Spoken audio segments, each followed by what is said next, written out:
si mushroom. No, wala kayong buyer ng press. So, puno na ang inyong chiller. Ano nang gagawin mo? So, sisimulan mo nang harapin ngayon si apoy at saka si kawali. Kasi kailangan ma-preserve mo.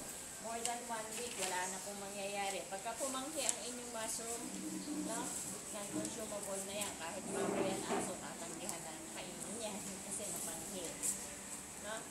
So, anong sisimulan nyo? Magsisimula kayo mag-process ng inyong mushroom. Ngayon, ano-ano po ba yung mga parts nito? Sabi ko sa inyo, bakit ko ito pinatabi? Sabi ko, pera pa yan, di ba? Magluluto ka na. Paano ito? Lilinisin mo yan. Aalisin mo yung mga ano yan. Ito po, lilinisin natin ito ng konti kasi may natin na pang hindi maganda. No?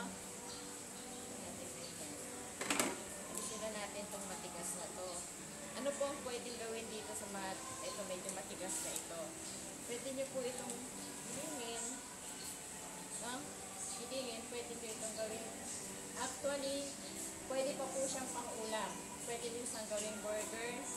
Pwede nyo gawing atsara.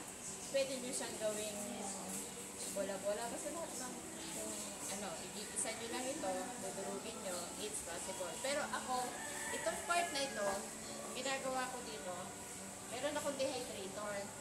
Tinutuyo ko na siya. Ngayon, kung wala kayong dehydrator, pwede naman po ito sa net, takpan nyo lang ng patuyuin nyo po sa araw. 3 days po, titigas na ito. Malutong. No? Ano ang susunod na gagawin nyo dito sa pinagputulan na ito na actually, akala nyo pwede na itapon. No? Pwede nyo po siyang gawing mushroom powder. Ito po yung naipon ko mushroom powder. Nakaka-ano ko na. This is almost 1.5 kilo. No? Sa market po, ang mushroom powder is 2,000 per kilo. No? Sa mga nagpo-process po, yung gumagawa ng food ko, nag-bake, ng mga bumibili po sila nitong mushroom powder nito. Ang gate price namin is 800 per kilo. No? Ito po ay galing dito sa ganyan na yung itinatapon, yung mga maliliit na ganyan na pinatuyo ko. Blender ko po na ito po ang pinalabasan niya. Kung meron kayong dehydrator, much better. No? Pag nasobrahan ka ng tuyo, minsan mo may kulay siya, diba? May brown, may white, may ganyan. Minsan pag nasobrahan ako ng luto sa dehydrator, nag-brown siya. Pero ito po ang kalalabasan niya. Ibang seasoning na seasoning. Ito po yung ginagamit niya. Usually, ginagamit ko to sa bahay for kapalit ng Ajinomoto. Tapos kung gumagawa ako ng mushroom soup, gatas, kaka ito. Natural umami yan. Kasi, no? Ito na po ang bechin. Meron din po akong buyer nito ng yung hindi ko yan sabihin yung pangalan ha. Yung spices, kita niyo yung nasa boteng ganon, na maliit na, no? Siya po bibili sa akin ng powder. Nilalagay niya sa kanilang brand niya. Ginagawa niya. Binibenta nila as spices. Mushroom powder and salt. Hinahaluan lang nila ng salt. Tapos sinishake. Mushroom seasoning ang tawag nila. So, isang way po yan na pwede ninyong pagkakitaan sa mushroom. Yung mushroom na po yan. Ito po yan. Wala pa po siya. Hindi ko pa po siya tinitimplahan. Just a pure na mushroom na inilat. Tapos, pinasok may moisturizer ako eh. Yung ginaganon. Tapos, sinala ko siya sa sheet. No? Ayun na ang pinalabasan. Meron ako mushroom powder. Pag nag-ipon ka niyan, dahil meron kayong farm, yung mga pinagputulan ninyo, minsan yung dulo nito, ang laki-laki nung nakakabit na, di ba, minsan yung laki-laki na nakakabit na, pinagtsatsagaan ko yung nililinis ko yun ng malinis at iniipon ko. Kasi, meron akong buyer ng ng ganyan nga powder. Okay? Yun ang una. Next, ano pa pwede mong gawin sa mushroom? Kasi ang dami-dami na. No? Pwede mo rin siyang paghiwa-hiwalayin na ganyan. Kung meron kayong dehydrator, ay hindi problema.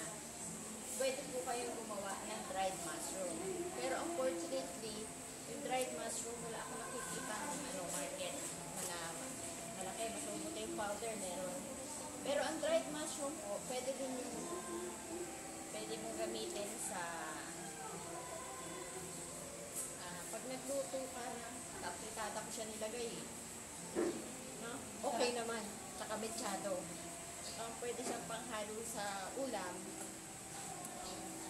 Tapos, pwede rin kayo maghanap ng market. Kasi paminsan-minsan nakakakita rin naman ako na naghahanap ng dried mushroom. Ganon din po ang proseso ng ita-dry mo, either sa dehydrator or ano. This is one way of preserving your mushroom. Pag binenta niyo po yung mushroom powder, as is lang po yun. 800 ang benta ko. Per kilo. Meron naman mga naghahanap. Minsan nakakakita rin ako sa FB. Looking for mushroom powder, PM me. Sagot lang kayo dito kung meron kayo. No? Bago ka naman makaipon ng 1 kilo niya, naabutin ka na siguro ng mga 3 buwan. Pero ano po yun? Basta naka-shield lang. Ganyan lang. Ilang ano po yan magtatagal? Di ba, simula nung mag-dried ako ng mushroom, gumawa ako ng powder, wala pa naman ako nakitang kapanis. Ginagawa ko yan more than almost 3 years na. So, kahit nakastock lang po yan, hindi yan siya magbubukbok? Hindi pa ako nakakita ng bukbok. Basta kasi kailangan dried na siya. Tapos, wag lang pinapasok ng hangin. Masarap siyang gawing mushroom soup sa bahay. Pag niyang gatas, tapos lagyan niya. Di ba yung mushroom soup, ang mahal-mahal? Actually, pwede yan gatas, asin paminta, tapos lagyan mo yung mushroom powder, haluin mo. Kung gusto mo medyo malapot-lapot, nilagyan mo ng cornstarch, so kaya lagyan mo ng flour. Isa mushroom soup, hiwaan mo ng konting fresh mushroom, ihalin mo, o bongga, yung mushroom soup. Kaya ang nasa ating, ang makalagay sa ating, ay, ang pag-aaralan natin gawin ay lumpia, Shanghai. Baka mag-master, nagkaroon na tayo ng burger. Siomai. Ano po kaya kasi nakalagay sa inyo? Sisig. Ang sisig po, 2 way ang paggawa niyan. Pwede kang gumamit ng fresh. Ganitong yung fresh. Ang ginagawa ko, 3 way ang pwede mong gawin. Ang tawag ko, iniihaw sa kawali. Ito yung pang-order ngayon. Siguro for the whole day, kung may bibili sa inyo, i-repack nyo. Iihawin nyo lang sa kawali. Kasi ang sisig actually is inihaw. Kuha ka ng mga pasindi nga ng apoy, gagawa kami ng sisig. Iinitin lang yung kawali. Iihawin muna natin siya sa kawali. Yung first na sisig muna ang gagawin natin. Pwede rin sisig na pinagulong sa mantika. Yung hiniwa-hiwa mo na siya, inisa mo siya sa garlic and oil. Bahala ka na kung anong oil mo. Gusto mo vegetable oil, gusto mo canola oil, gusto mo olive oil. Depende kung ano ang market mo. Pwede mo siyang hiwa-hiwain ng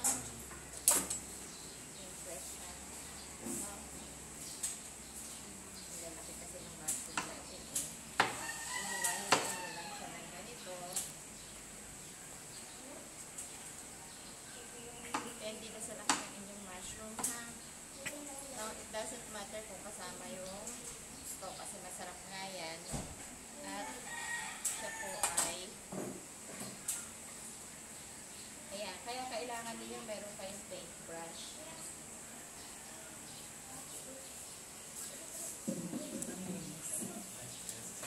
Kasi hindi na po inuugasan. Actually, pagka ganito karami, pwede na siyang hugasan, pero actually hindi naman kailangan. Paintbrush lang natatanggal po yan kung dumi na yan. Kasi remember, ang ating mushroom po ay i-grow nyo sa very sterilized condition. Malinis po ang inyong grow house. So, yung mushroom po ninyo actually malinis. Ang nagiging dumi po niyan ay itong yung mga ganito, mga naiwanan. So, brush lang, tanggal na po yan.